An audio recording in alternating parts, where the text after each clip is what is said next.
انتہائی معزز علماء کرام، دینی ایمانی بھائیوں، بزرگوں، نوجوان ساتھیوں، پردہ نشین میری ماں اور بہنوں، انتہائی قیمتی باتیں آپ کے سامنے اب تک آ چکی ہیں اور مزید آئیں گی میرے بعد انشاءاللہ۔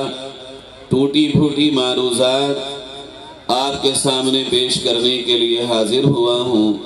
انتہائی عمدہ انداز، دلکش انداز میں آپ نے ہمارے بہت ہی عزیز دوست جناب قاری طیب جمال صاحب سے تلاوت کلام الہی کو سنا ہے۔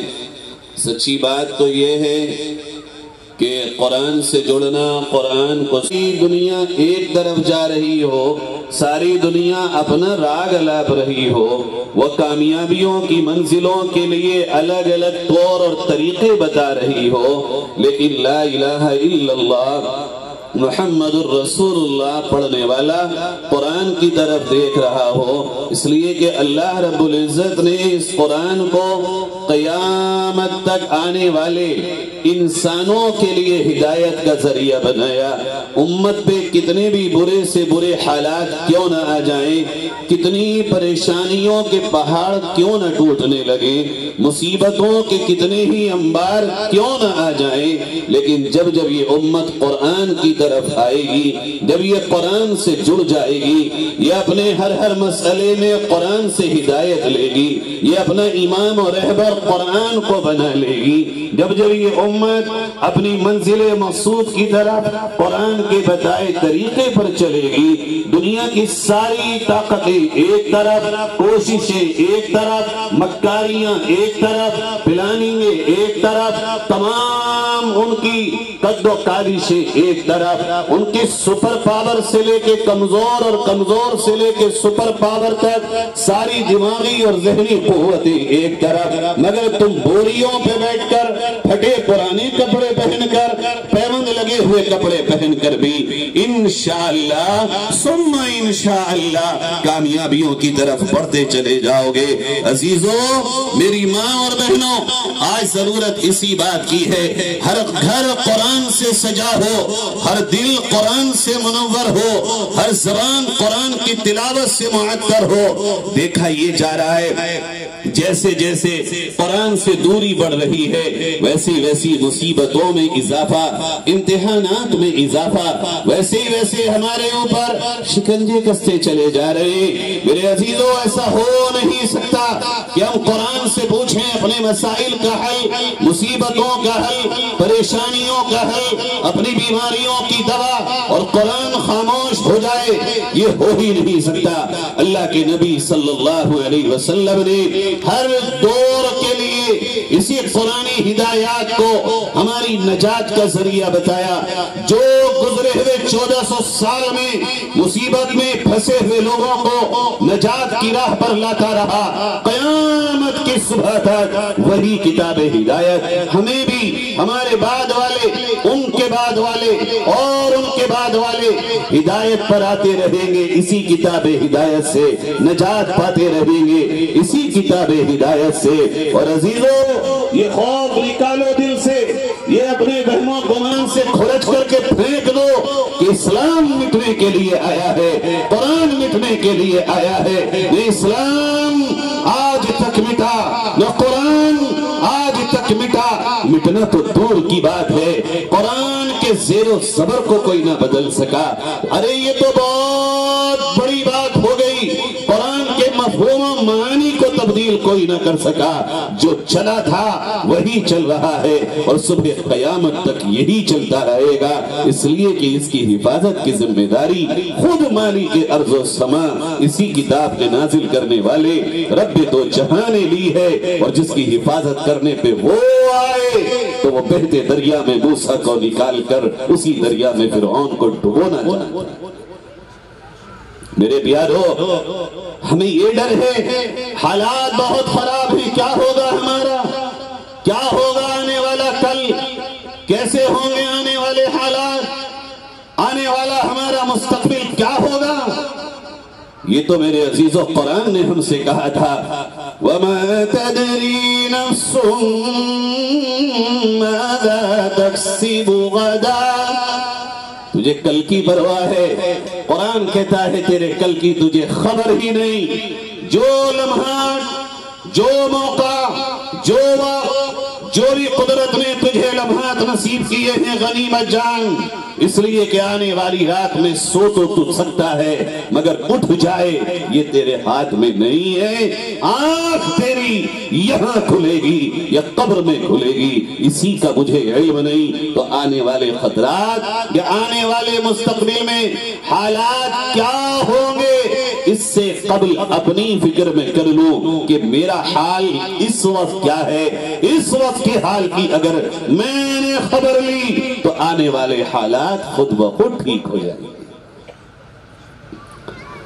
وَمَا تَدْرِي نَفْسٌ مَاذَا تَكْسِبُ غَدًا، کچھ نہیں پتا کل کیا ہوگا۔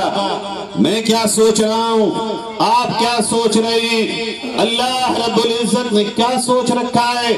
ہونا تو وہی ہے جو اللہ رب العزت نے سوچ رکھا ہے۔ میرے عزیزو، آج موجودہ حالات میں آئیے قرآن سے پوچھتے ہیں، قرآن تو بتا کیا ہونا ہے اور کیا ہوگا۔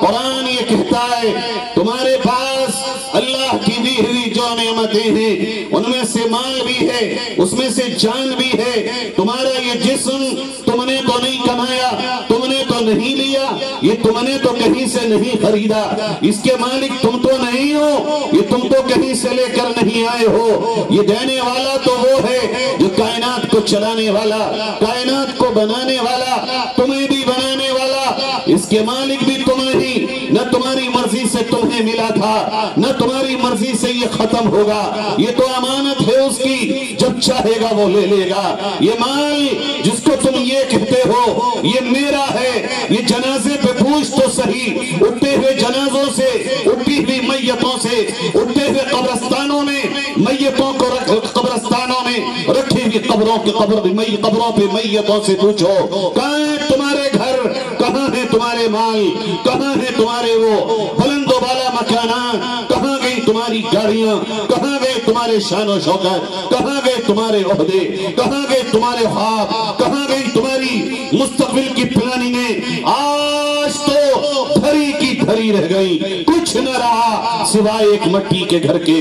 میرے عزیزو، یہ کچھ بھی تو میرا نہیں، اگر ہاں میرا کچھ ہے جو رب نے مجھے وہ جو دیا ہے، جو یہاں سے چل کر قبر تک، قبر سے چل کر محشر تک، اور محشر سے چل کر جنت و یا جہنم تک جائے گا، وہ صرف ایک چیز ہے، اور وہ اللہ نے اپنے تعارف کا ذریعہ جو اسلام کے ذریعے مجھے آپ کو دیا، جس کی وجہ سے میں مسلمان، جس کی وجہ سے میں مومن، وہی ایک چیز ہے جس کو اگر میں اپنا لوں تو یہ دنیا میں بھی میں کامیاب ہوں، اور یہ قبر میں بھی کامیاب، یہ محشر میں بھی کامیاب، اور قیامت میں بھی کامیاب، اور پھر جنت کی راہیں میرے اور آپ کے سامنے کھلی ہوئی ہیں۔ میرے عزیزو، دنیا کیا کر رہی ہے؟ کیا کہا جا رہا ہے ڈرانے والوں کی طرف سے؟ یہی نہ کہ ہماری جان کو خطرات ہیں۔ ایک مومن اور موت سے خطرہ، ایک مومن اور موت سے نفرت، ایک مومن اور موت سے بھاگنا، راہ فرار۔ کس لیے بھاگتے ہو؟ کس لیے باطل کے ہاتھ سے ہاتھ ملاتے ہو؟ کس لیے تم اپنے رب سے دور جاتے ہو؟ کون سی چیزیں وہ ہیں جو تمہیں تمہارے رب سے دور لیے جا رہی ہیں؟ کوئی خوف ہے تمہیں مال کے گوانے کا؟ کوئی خوف ہے تمہیں جان کے گوانے کا؟ کوئی خوف ہے تمہیں مکان کے گرنے کا؟ کون سی چیزیں ہیں؟ اگر تمہیں خوف ہو مال کے کمانے کا کسی حاکم سے، مال کے گوانے کا کسی حاکم سے، جان کے گوانے کا کسی حاکم سے، یا کسی اور نعمت کے کھو جانے کا، تو کون تھا ترکی میں زلزلہ لانے والا؟ کون ہے سیریا میں زلزلہ لانے والا؟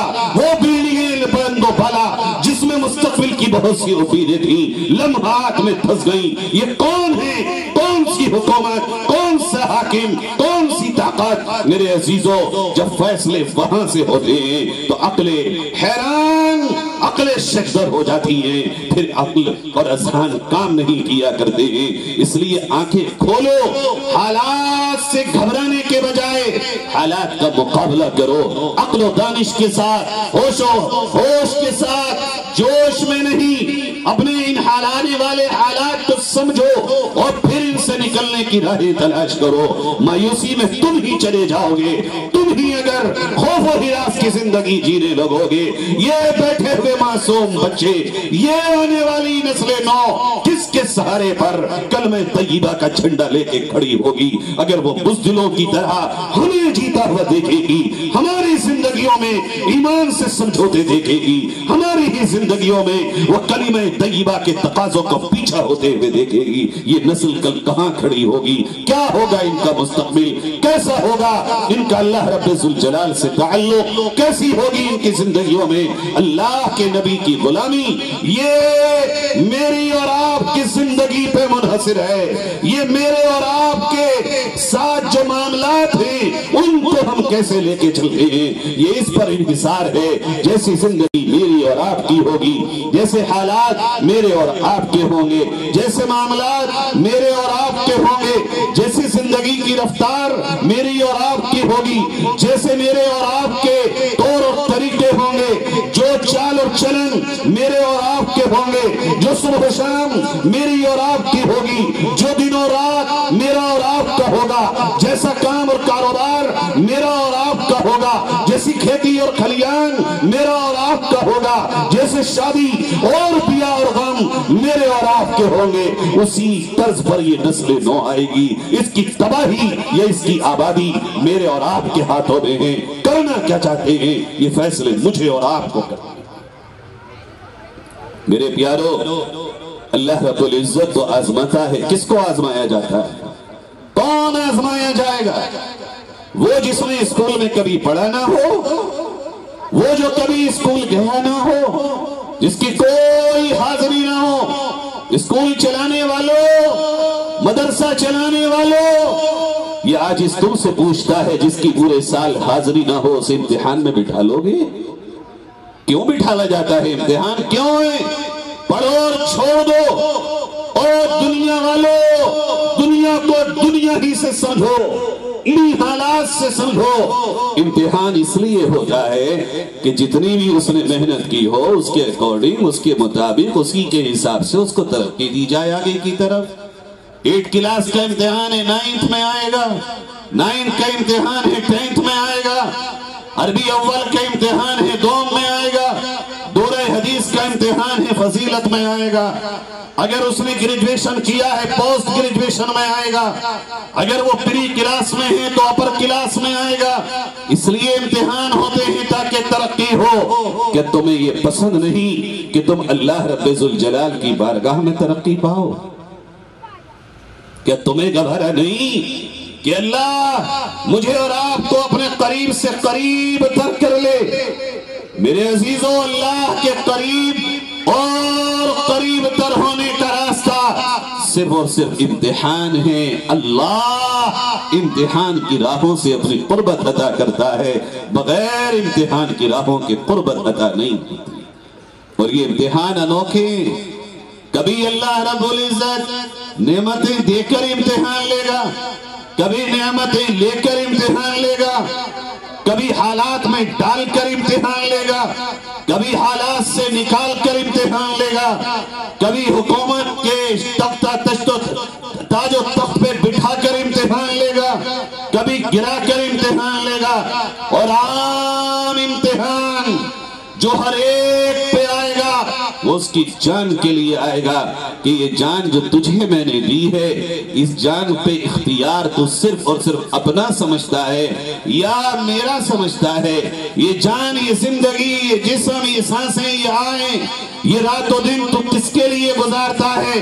میرے عزیزو، جان تو سب کے پاس برابر ہے، کسی کے پاس کم اور زیادہ تو نہیں ہے۔ یہ جسم تو سب کے پاس برابر، تخت پہ بیٹھنے والے کے پاس بھی یہی آنکھ ناک کان، یہی مزدور کے پاس بھی، یہی مالک کے پاس بھی، یہی رکشے والے کے پاس بھی، یہی پائلٹ والے ہوائی جہاز والے کے پاس بھی، ہر ایک کے پاس یہی ہے۔ اللہ یہ جان دے کر آزمانا چاہتا ہے۔ اے میرے بندے، میں نے تجھے پیدا کیا، تو ایک ناپاک نطفہ تھا، ماں کے پیٹ میں نے تجھے پالا، لوتھڑا بنایا، بہترین شکل و صورت کا تجھے انسان بنایا، پھر میں نے تجھے پیدا کیا۔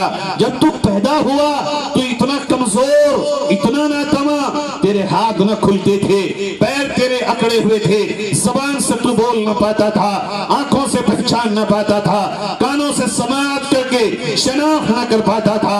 انہی پیروں پہ چلایا تجھے ہم نے، ہاتھوں سے چیزوں کو اٹھانے کی طاقت دی ہم نے تجھے، آنکھوں میں بصیرت و بصارت ہمیں نے تجھے عطا کی، زبان میں طلاقت و سلاست ہمیں نے تجھے عطا کی، یہ سب کچھ ہم نے تجھے دیا۔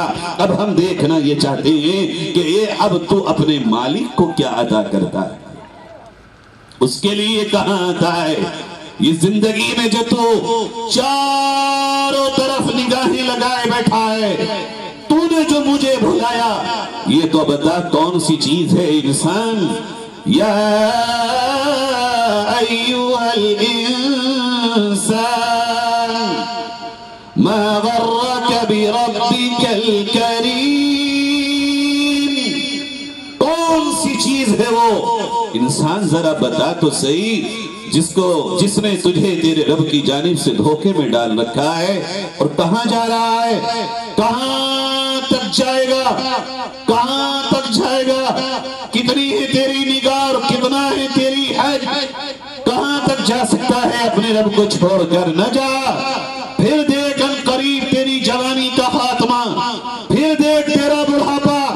یہ جو میرے آپ کے سامنے گھومتے ہوئے بزرگ اور معمر اور ایجڈ لوگ ہیں، کبھی یہ بھی میری آپ کی طرح جوان تھے، ان کے لرزتے ہوئے ہاتھ بتاتے ہیں جوانی یکساں نہیں رہتی، لڑکھڑاتی ہوئی ٹانگیں بتاتی ہیں جوانی سدا نہیں رہتی، لڑکھڑاتی ہوئی زبان چیخ چیخ کے تم سے جوانوں کہتی ہے۔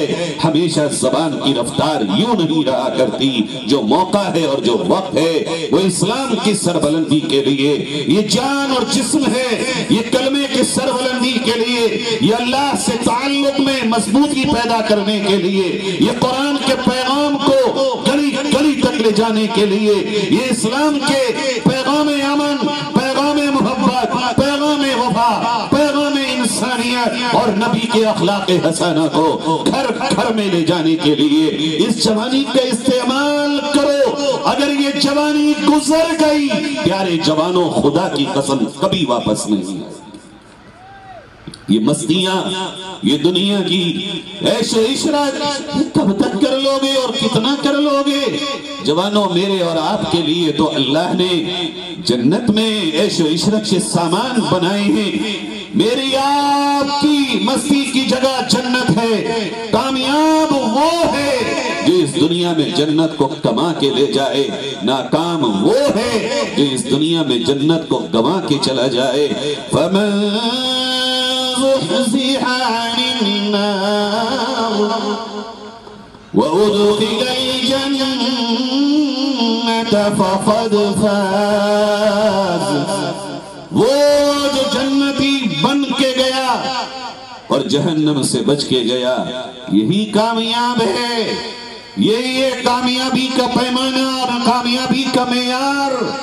میرے عزیزو، جنت کی راہوں میں کانٹے بہت ہیں، پھول نہیں ملیں گے، اور تمہیں کیسے مل جائیں گے جب تمہارے نبی کو نہ ملیں؟ تمہیں نبی کی سنتیں بہت یاد ہیں، پڑے ہوئے طائف کے پتھر سنت نہیں بنیں گے، پڑی ہوئی نبی کو مکے کی گالیاں سنت نہیں ہیں۔ حالات تو کبھی بھی کوئی بھی کروٹ لے سکتے ہیں۔ ارے نبی کی پوری زندگی سیرت ہے، امت پہ کبھی بھی کسی بھی وقت کوئی بھی حالات آئیں گے۔ تم نے کھانے کی سنتیں سیکھی ہیں ابھی، تم نے ٹخنے سے اوپر پاجامے کی سنت سیکھی ہے ابھی، جو کہ بہت اہم ہے، سیکھنا بھی چاہیے، عمل بھی کرنا چاہیے، مگر گالیاں کھانے کی سنتیں نہیں سیکھی۔ یہ قرآن کہتا ہے نبی کو وہ گالیاں، انک لساحر، انک لمجنون، انک لکاہن، یہ تمام کس کے لیے کہے جا رہے ہیں؟ الیاذ باللہ الفاظ، اے محمد صلی اللہ علیہ وسلم، الیاذ باللہ کہا جا رہا ہے تم جادوگر ہو، تم دیوانے ہو، تم شاعر ہو، اگر آج کے دور میں جوانوں تمہارے لیے بیٹھا ہوا کوئی بدبخت ٹی وی پہ برے الفاظ بول رہا ہو، وہی کر کے دکھا دو جو مکے میں صحابہ نے کیا تھا، وہ بکتے رہ جائیں تم بڑھتے چلے جاؤ، وہ بولتے رہ جائیں تم کردار کے غازی بن جاؤ، ان کی جڑوں میں وہ تمام چیزیں جو وہ میری جڑوں میں ڈالنا چاہتے ہیں تم ان کی جڑوں میں ڈالو، اور اسلام کے شیریں آب کو، میٹھے پانی کو ان کی جڑوں تک پہنچا دو۔ غصہ ہونا، جلال میں آنا، فیس بک پہ جواب لکھ دینا، واٹس ایپ پہ جواب لکھ دینا، من ہی من میں گالیاں دے دینا، یہ میرا اور آپ کا ان کے لیے جواب نہیں ہو سکتا۔ جواب یہ ہے کہ اگر تختہ دار پہ بھی چڑھ رہے ہو، آنسو نہ نکلیں، یہ آنسوؤں کا دور چل پڑا، کسی کو پکڑا ذرا، وہ رو رہا ہے، کل تک بہت بڑا لیڈر تھا، قائد تھا، ذرا سا اس کے ہاتھ میں ضرب وقت نے لگام کے تھامی، وہ دہاڑے مار مار کے روتا ہے، اے میرے رب کس کو اس قوم نے سر پہ بٹھایا، کون ہے؟ لگتا ہے جیسے کہ یہ رونے والوں کی لمبی ایک قطار ہے، ذرا سے حالات کے آئے، ہر دوسرے دن ویڈیو پہ دیکھو، ٹی وی پہ دیکھو، موبائل پہ دیکھو، سوشل میڈیا پہ دیکھو، روتے ہوئے نظر آ رہے ہیں۔ کیوں رو رہے ہو؟ کیا ہو گیا؟ اے اللہ کے نیک بندو، یقین کر لو تمہارے رونے سے بھی نجات نہیں ملے گی۔ ہاں تم ہمت پیدا کرو اور رات میں اٹھ کے تہجد میں سجدے میں سر رکھ کے اپنے مصلی اس دھرتی کو آنسوؤں سے تر کر دو، خدا کی قسم حالات کا پاسا پھر پلٹ جائے۔ طلب کرتے ہو داد حسن، پھر تم وہ بھی غیروں سے، مجھے تو سن کے بھی ایک عار سی معلوم ہوتی ہے، گر ہمت کرے پھر کیا نہیں انسان کے بس میں، یہ ہے کم ہمتی جو بے بسی معلوم ہوتی ہے۔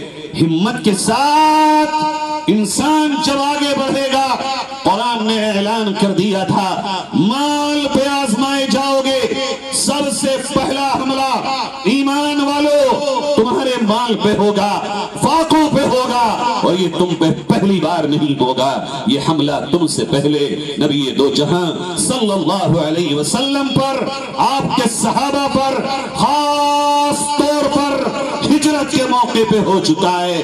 مال مکے کا ہے، چھوڑ کر کے جاؤ، مکان چھوڑ کر کے جاؤ، جو تم نے کمایا وہ مکہ میں چھوڑ کے جاؤ گے۔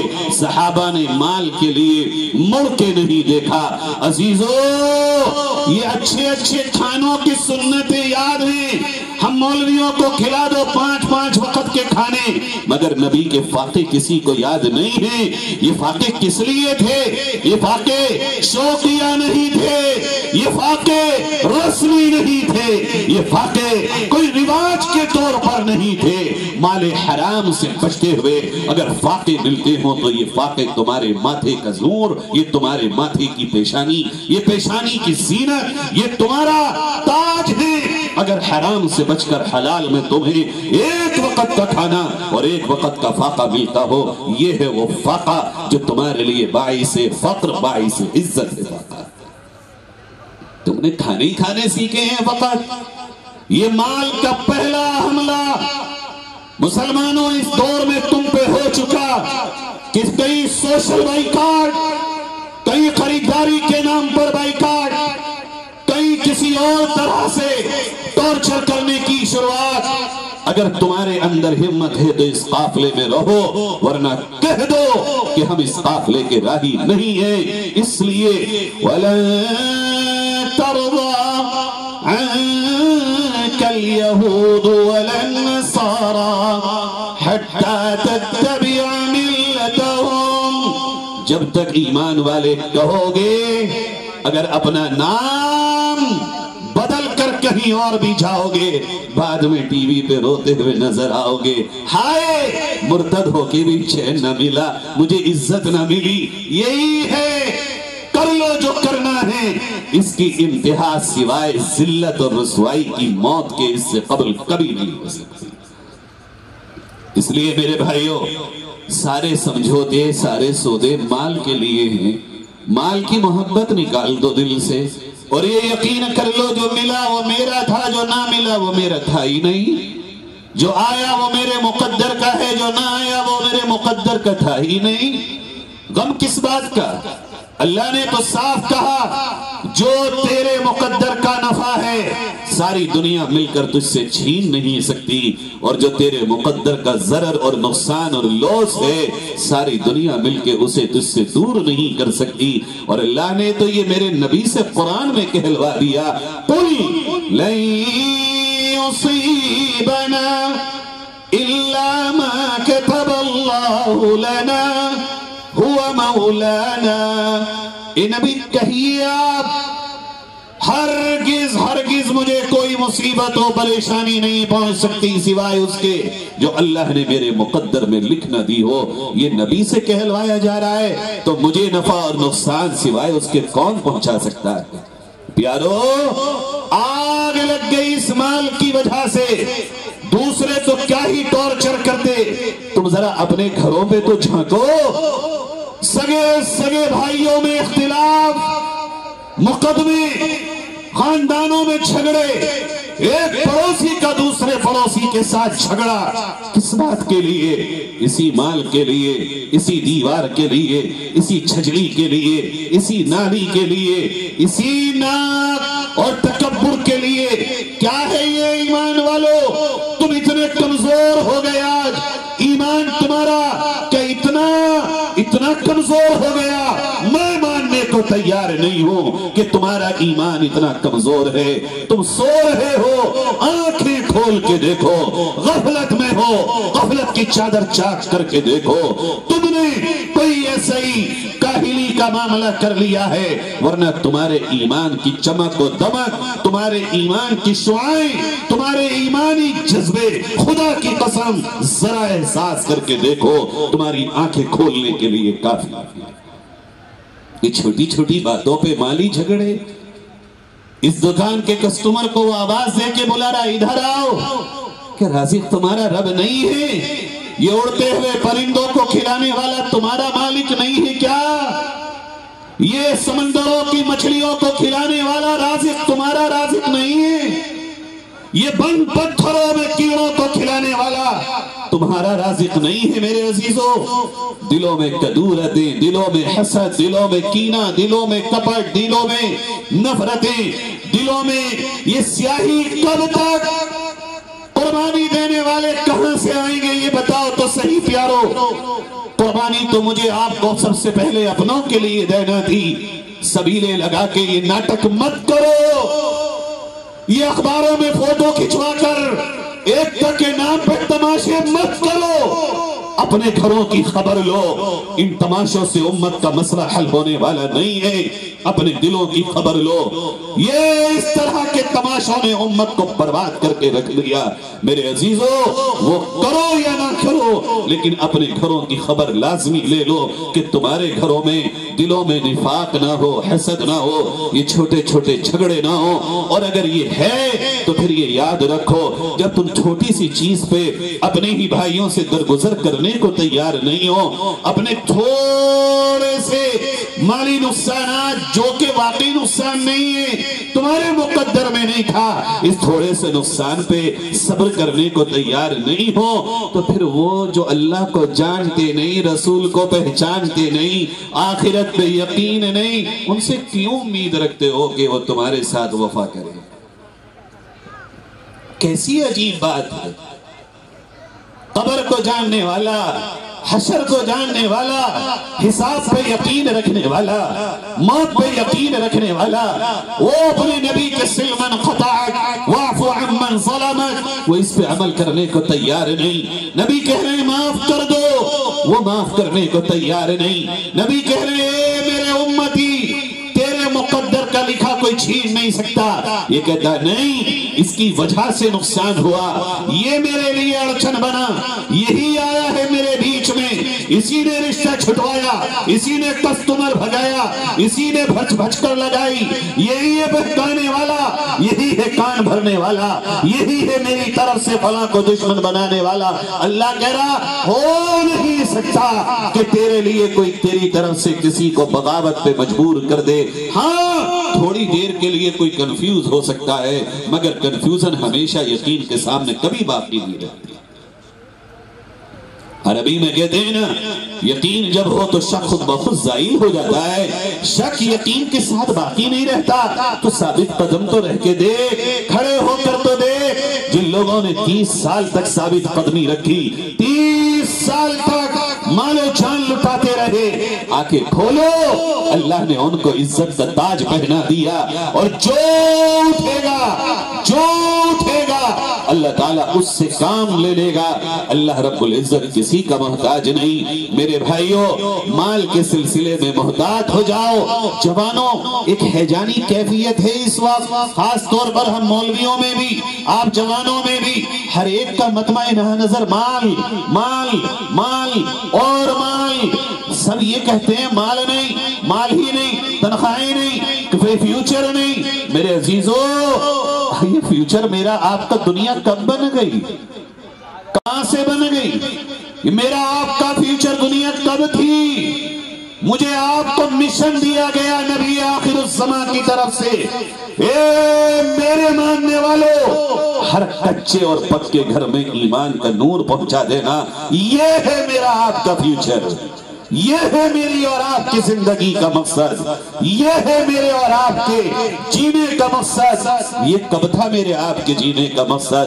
کہ محلات بنائیں اور شان و شوکت کے ساتھ اس دنیا میں اپنی زندگی گزار کے ایک پھٹے پرانے لباس میں ہم آخرت کے سفر پہ چلے جائیں، اور یہ بھی نہیں پتا کہ وہ آخرت کا سفر اپنوں کے ہاتھوں جنازے کی شکل میں نصیب بھی ہوگا یا نہیں ہوگا۔ سمجھو میری بات جو میں کہنے آیا ہوں آپ سے۔ اس وقت پورا سوشل میڈیا اس طرف لگا ہے کہ امت کے جوانوں کا سارا ذہن اس پر لگا دیا جائے کہ مال کی کثرت کیسے ہو، جبکہ میرے نبی صلی اللہ علیہ وسلم فرماتے ہیں میری امت، مجھے تمہاری غربت سے زیادہ تمہارے مالدار ہونے سے ڈر لگتا ہے۔ قرآن کہتا ہے انما اموالکم واولادکم فتنہ۔ ایک دوسری جگہ قرآن کہتا ہے یہ مال، یہ اولاد تمہارے لیے آزمائش کا ذریعہ ہے، سنبھل کے چلنا اگر یہ نعمتیں اللہ رب العزت تمہیں عطا کر دے، ذرا بھی ڈس بیلنس نہ ہو جانا، ورنہ یہ وادی بڑی پرخطر۔ میرے عزیزو، دوسری چیز ہے یہ طعنوں کی چیز، تیسری چیز ہے میری جان، میری اپنی زندگی۔ یہ تین چیزیں ہیں جن سے ہم اس وقت آزمائے جا رہے ہیں، مالی طور پر بھی، جان کے طور پر بھی، اور اذیتناک جملوں کے طور پر بھی۔ قرآن کہتا ہے صرف 2 کام کر لو، انشاءاللہ یہ بڑے کام ہیں، بڑے کام تمہاری امید ہوگی۔ آئے کوئی مولوی، آئے کوئی لیڈر، آئے کوئی آسمان سے اتر کر جرنیل، اور وہ یہ اعلان کر دے چلو میں تمہیں روڈ پہ لے کر پورے ملک کو باہر نکالتا ہوں، یہی نہ تمہاری چاہت۔ آئے کوئی ایسا جو ہمیں آواز دے اور ہمیں باہر لے کے جائے، یہ راہ ایسی آسان نہیں ہے جیسا آپ کا جذبہ ہے۔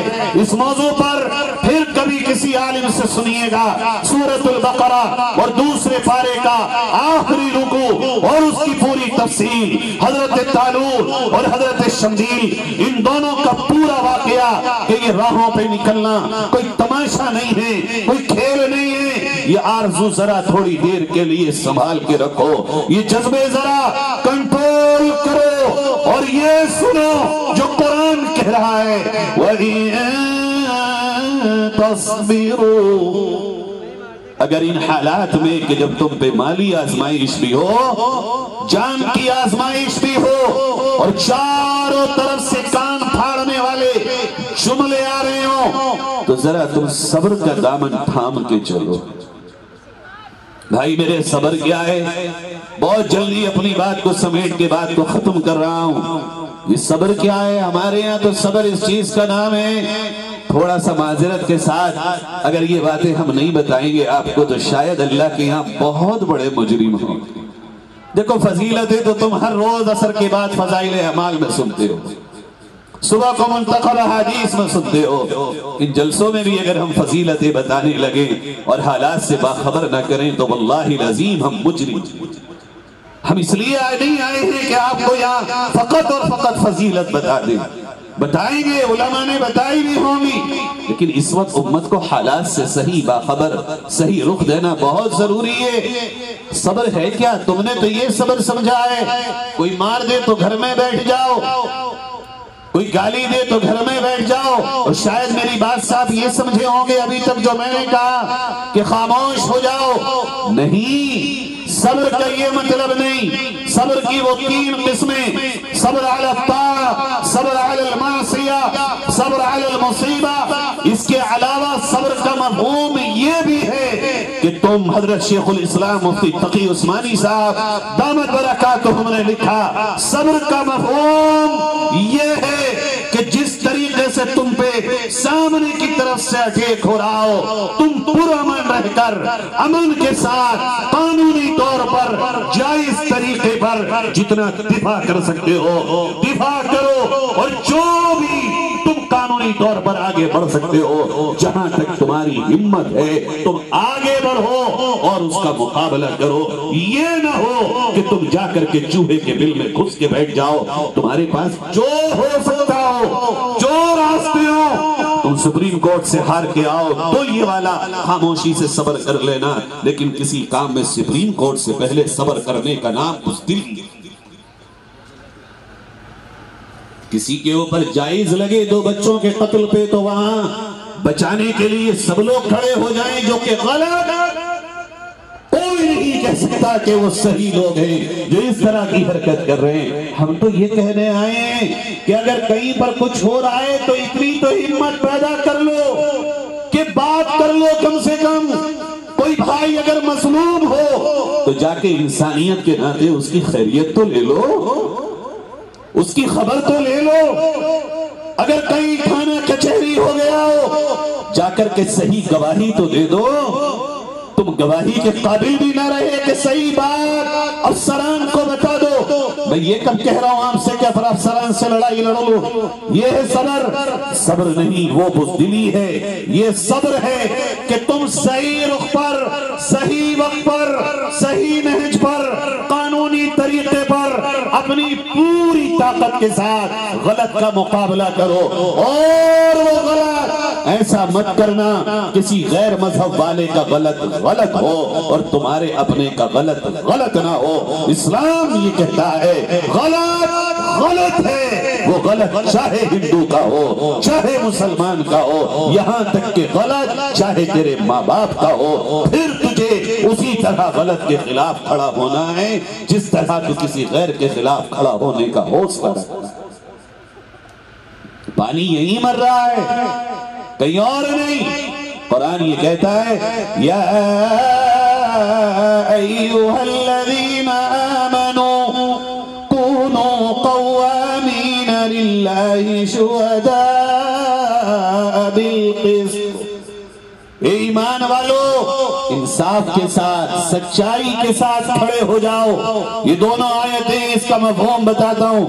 اگرچہ تمہارے ماں باپ کے خلاف سچائی ہو، فرما برداری اپنی جگہ، صحیح کے ساتھ کھڑے ہو، اس میں چاہے ماں باپ کے خلاف ہی کیوں نہ جانا پڑے۔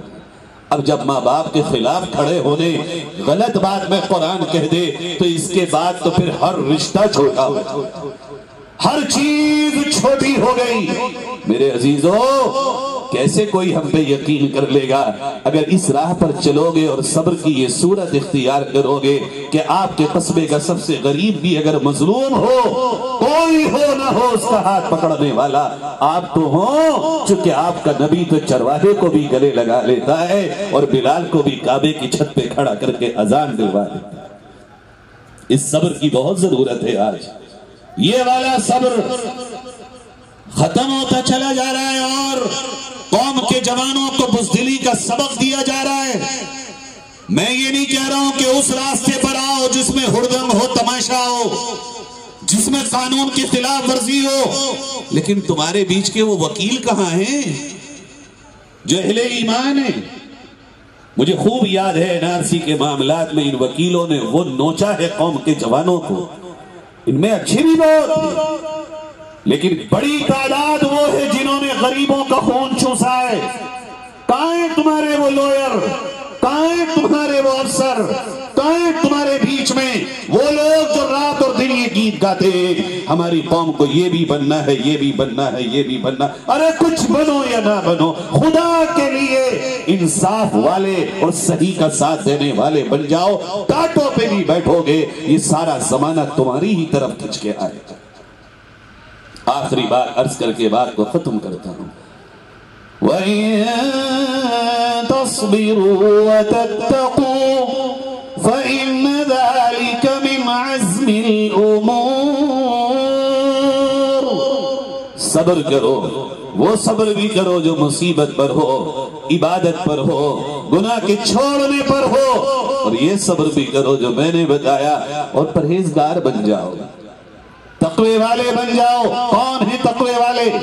قرآن کہتا ہے، آئیے چھوٹی سی تفسیر قرآن سے پوچھ لیں۔ اعدت للمتقین، اللہ نے جنت کو متقیوں کے لیے، تقوی والوں کے لیے، پرہیزگاروں کے لیے تیار کیا۔ کون ہیں تقوی والے؟ الذین ينفقون فی السراء والضراء والكاظمين الغيظ والعافين عن الناس۔ کہ اللہ کے یہاں تو تقوی والے وہ ہیں جو تنگی میں بھی اور خوشحالی میں بھی اللہ کی راہ میں برابر خرچ کرتے ہیں۔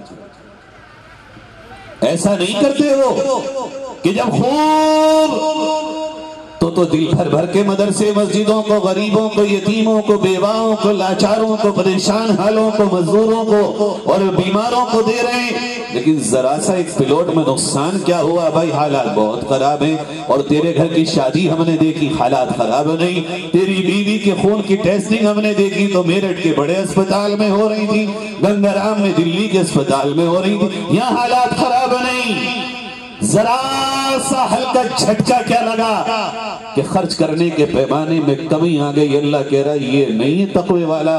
تقوی والا تو وہ ہے جب تھوڑا سا نفع ہو تب بھی اتنا ہی خرچ کر رہا ہے بلکہ بڑھا کر، اور ذرا سا نقصان ہو تو اللہ کی راہ کے خرچے کو کم نہیں کرتا بلکہ اور برابر دل مضبوط کر کے کرتا ہے، اس میں کمی کی طرف اپنا رخ نہیں کرتا۔ ہم یہ دیکھتے ہیں آ رہا ہے رمضان، نکلیں گے علماء، خدا کی قسم کھا کے کہتا ہوں میرا دل کانپتا ہے، میں ان علماء سے معافی چاہتا ہوں، میرا دل کانپتا ہے جب میں رمضان میں سفیروں کو چندہ کرتے ہوئے دیکھتا ہوں، اور میرا دل یہ کہتا ہے کہیں اس قوم پر عذاب صرف ان علماء کے رمضان میں گلی گلی گھومنے کی وجہ سے نہ آ جائے۔ جو قوم اپنے علماء کو گلیوں میں گھما رہی ہو روزے کی حالت، تراویحوں کے وقت، نمازوں کے وقت، جس قوم میں نبی کے جانشین رومال بچھا کر مسجدوں میں بیٹھ رہے ہوں، اوہو ذرا دل سے سوچ کے دیکھو، کانپے گا تمہارا بھی دل، کانپے گا خدا کی قسم۔ اگر علاقے والے طے کر لیں کہ اپنی زکوٰۃ رمضان سے کچھ پہلے نکالیں گے، تمہیں کس نے بتا دیا کہ زکوٰۃ صرف رمضان میں نکلتی ہے؟ ایک ہفتہ پہلے نکال لو، ہر علاقے کے لوگ مدرسے میں پوچھ لو کتنا بجٹ ہے، 10% اس سے زیادہ جمع کر دو کہ مولانا آپ نبی کے جانشین ہیں، چندہ کرنے نہ جائیو، ہمارے لیے راتوں میں سجدوں میں سر رکھ کر اللہ سے برکت کی دعا کر دینا، ہمارے مدرسے والا کہیں نہ جائے۔ ہر علاقے کا یہ جذبہ پیدا اگر ہو جائے تو خدا کے فضل و کرم سے منظر ہی کچھ اور ہو۔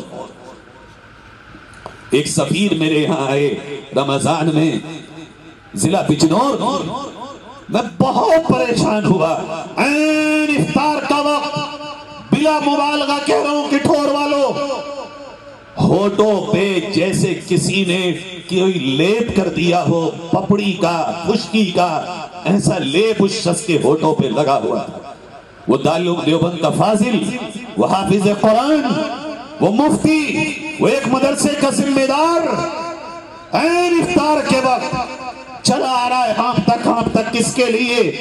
یہ تو امت کا، ان علماء کا جگر ہے، خدا کی قسم جو یہ اس حال میں بھی امت کے اندر دین کی بقا کے لیے اس طرح دوڑ بھاگ رہے ہیں۔ لیکن کچھ ذمہ داری تو میری آپ کی بھی ہے، کچھ غیرت میری آپ کی بھی تو تقاضا کرتی ہے، کچھ میری اور آپ کی حمیت بھی تو آواز دیتی ہے۔ جس کے پیچھے نماز پڑھ رہے ہوں، جو میرے آپ کے بچوں کو اللہ کا قرآن پڑھا رہا ہو، جو پورے سال نبی کی حدیثیں پڑھا رہا ہو، جو پورے سال 11 مہینے بیٹھ کر اس دین کے احیاء اور دین کے زندہ کرنے کی کوشش کر رہا ہو، وہ ذرا سے میرے اور آپ کے کنجوس ہونے کی وجہ سے رمضان میں بھاگا پھر رہا ہو۔ بالفرض و تقدیر اگر ایسا ہوتا بھی تو ہر شہر میں ایسے شاندار مہمان خانے ہوتے کہ ہمارے قصبے میں نبی کے مہمان آئیں گے اور ہم انہیں یہاں بٹھائیں گے اور قصبے کے لوگوں سے کہیں گے جاؤ ان کمروں میں ہمارے مہمان خانے میں نبی کے جانشین آئے ہیں، اگر کسی کو زکوٰۃ و امداد دینا ہو اس مہمان خانے میں جا کے دے آؤ، مگر انہیں دروں پہ تو نہ پھرواتے۔ اللہ کیسے ناراض نہیں ہو، کیسے اللہ کو ترس آئے گا ہمارے اوپر جب یہ بھی تو کسی کے بیٹے ہیں۔ مولویوں پہ لانچر لگانا بہت آسان ہے آج، الزام لگانا بہت آسان ہے آج۔ یہ شیروانی یہ کپڑے تمہارے دیے ہوئے کوئی مولوی پہن کے بیٹھ جائے تو بڑی جلدی کہتے ہو مار لیا ہوگا چندہ، کھا گیا ہوگا یہ چندہ۔ تمہارے دیے ہوئے اگر گدے بچھا لے، تمہاری دی ہوئی اگر اے سی لگا لے، تمہاری ہی دی ہوئی اگر کوئی گاڑی چلا لے، بڑی جلدی میرے آپ کے منہ کھل جاتے ہیں، بڑھیا چل رہا ہوگا اس کا کام۔ عزیزو جب یہ اپنے گھر میں جاتا ہوگا، جب اس کے یہاں میں آپ کو ایک واقعہ سناتا ہوں، اگر دل نہ کانپے آپ کے تو دیکھئے گا۔ یہ لاک ڈاؤن والا رمضان، پہلا لاک ڈاؤن کا رمضان، 19ویں رات رمضان کی، ایک مسجد کے امام کا میرے پاس فون آیا، بولے صاحب جاگ رہے ہو؟ میں نے کہا کیا بات ہے؟ کہنے لگے وہ میں فلاں مسجد کا امام بول رہا ہوں۔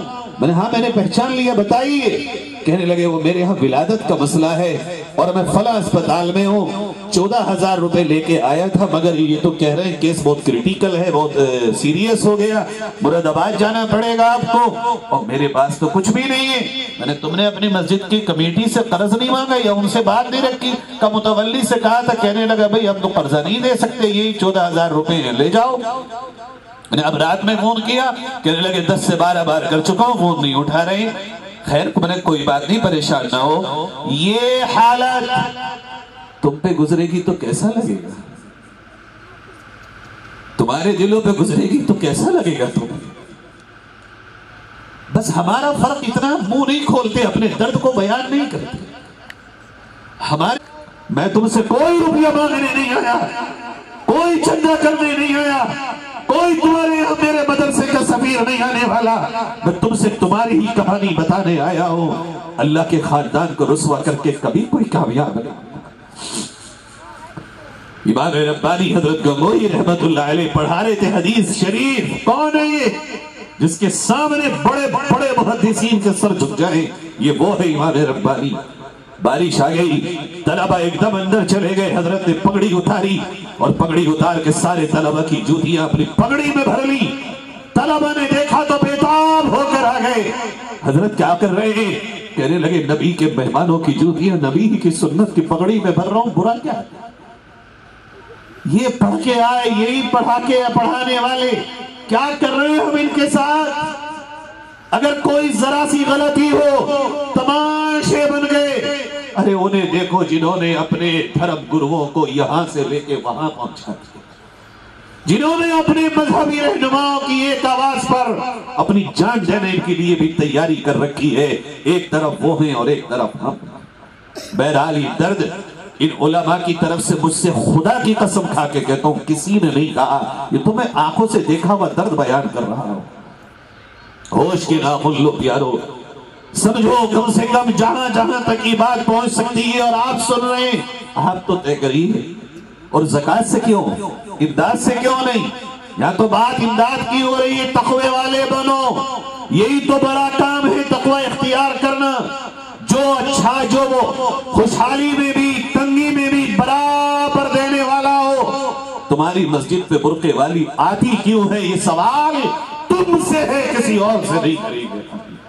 تم سے پوچھیں گے مسلمانوں، کیوں آئی یہ برقعے والی؟ اس کے گھر تک تم کیوں نہیں پہنچے؟ چوراہوں پہ بیٹھ کے یہ کہنا بہت آسان ہے کہ برقعے دیکھو بھیک مانگنے والے مسلمان زیادہ۔ اس کا جواب کس سے لیں ہم؟ کون سی دیواروں میں سر مارے اپنا جا کر؟ کس سے پوچھیں؟ کون بتائے گا؟ تیری پڑوسن اگر بیماری میں بھیک مانگنے نکلی تو کیوں؟ تیرے محلے کی کوئی عورت اگر اپنے شوہر کے انتقال کے بعد اپنے بچوں کی پرورش کے لیے باہر ہاتھ پھیلانے نکلی تو کیوں؟ کس سے پوچھیں جا کر؟ کس سے کریں سوال؟ تم ہی سے تو پوچھیں گے، کوئی اور کون جواب دے گا ان باتوں کا؟ یہ بیٹھے ہوئے روڈوں پہ ٹوپی لگائے ہوئے مسلمان کیوں ہیں؟ کیوں جا رہے ہیں؟ کون بتائے گا اس کا جواب؟ میں کس سے پوچھوں؟ جوانوں تم بتاؤ کہاں جاؤں؟ مسلمانوں تم بتاؤ کون بتائے گا ان باتوں کا جواب؟ خود سے پوچھو، خدا کی قسم تمہارے پاس ان باتوں کا جواب ہے۔ تم سوئے بے خبر ہو کر تم نے بھلایا اپنی پڑوس کو، تم مال کے نشے میں دھت ہو گئے، تم ایسے عشرت صدوں میں جا کر سو گئے، تم نے اپنے پڑوس کی آس پاس کی یہاں تک کہ تم نے اپنے سگے رشتہ داروں کی بھی خبر نہ لی۔ تمہارے ہی خلیرے ممیرے پھپیرے تیرے اور چچیروں میں بیوائیں ہیں، مگر تمہیں کوئی خبر نہیں ان کے بچے اور ان پہ کیا گزر رہی ہے۔ ہاں تمہاری ترقی ہونا بہت ضروری ہے۔ میرے عزیزوں، یہ باتیں بہت طویل ہو جائیں گی، یہ تو میں نے آپ کو تھوڑا سا ایک اشاروں میں آئینہ دکھایا ہے۔ یہ سمجھو ان حالات کو، موجودہ حالات کا حل کوئی نہیں دے گا مجھے اور آپ کو، یہ قرآن دے گا، اپنے آپ پہ غور کرنا دے گا، یہ فکر دے گی۔ یہ سمجھ لو یہ قوم جب فکر ختم کر دے گی، یہ پہلے قوت فکر و عمل فنا ہوتی ہے، پھر کسی قوم کی شوکت پہ زوال آتا ہے۔ فکر ختم، سوچ ختم، یہی تو چاہتا ہے زمانہ۔ رات بھر تم فلمیں دیکھو، رات بھر تم سیریل دیکھو، رات بھر تم یہ نوٹنکیاں دیکھو، یہی تو چاہتا ہے زمانہ۔ تم انہی میں لگ جاؤ، تم فکریں ختم کر ڈالو، تمہارے اندر سے قوم کی ترقی کی فکریں ختم ہو، قوم کی غربت کی فکریں ختم ہو، اور اس ملک کی ترقی اور اس ملک کی مضبوطی کی فکریں ختم ہو۔ یہی چاہتا ہے زمانہ تم سے۔ لیکن تم اگر پلٹ آؤ گے، تمہارے بہترین مستقبل کا ضامن اس دیش کی ترقی ہوگی، یہی دیش ترقی تمہارے اچھے مستقبل سے کرے گا۔ یہ اللہ کہتا کرنے والے کام، عزم کرنے والے کام۔ فَإِنَّ ذَلِكَ مِنْ عَزْمِ الْأُمُورِ، یہ تو وہ کام ہے کہ جو قوم لے کے کھڑی ہو جائے، چاروں طرف اس کے لیے راستے ہموار ہوتے جاتے ہیں۔ ارادہ کرتے ہیں بھئی انشاءاللہ غور و فکر کر لینا۔ چلو میں یہ تو نہیں کہہ سکتا کہ عمل کر لینا بہت چھوٹا ہو، مگر فکریں تو کر لو گے نا انشاءاللہ۔